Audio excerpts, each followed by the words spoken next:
Hey guys, now we're going to start working on installing CCW, Connected Components Workbench. So let's go ahead and get in here, and we've got our two archive files, and we're going to go ahead and extract this archive out. I'm just going to go ahead and put it right here in the same folder where it was, and we've got to expand it out, of course, before we can get it installed. Now, while this is happening, I want to go ahead and explain that whenever I install this, it takes me about a half an hour on just, an average laptop. So your mileage may vary, especially if you have a supercomputer on your desk, but I'm not going to have you sit here and watch 30 minutes worth of this thing installing. So I'm going to talk you through the important parts, just show you what it looks like so you have a comfort level with it. But don't worry, I will be hitting the fast forward button and zooming through most of this stuff.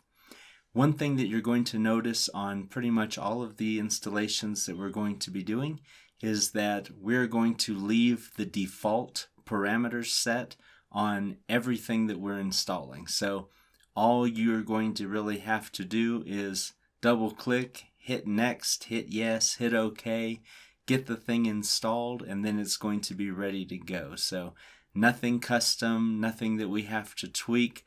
That's why we're not using a virtual machine in this course, because really it's just not necessary. It would be overkill for the small packages that we're using.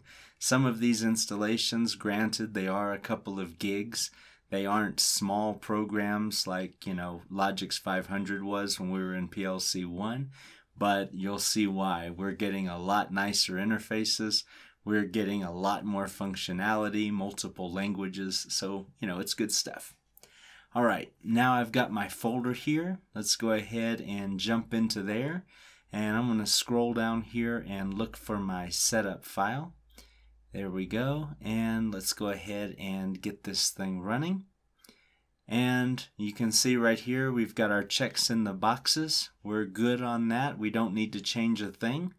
We're going to take a typical installation and just go ahead and click next.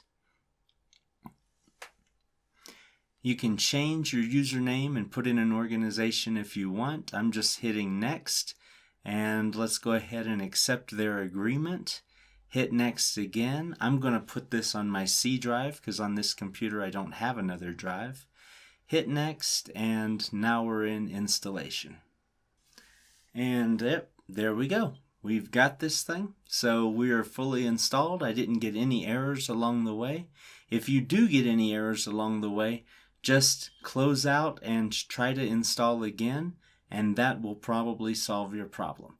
Otherwise, we'll have to see what's going on with your computer. So I'm going to go ahead and close out of here, and we're done. You've now got CCW installed and ready to rock.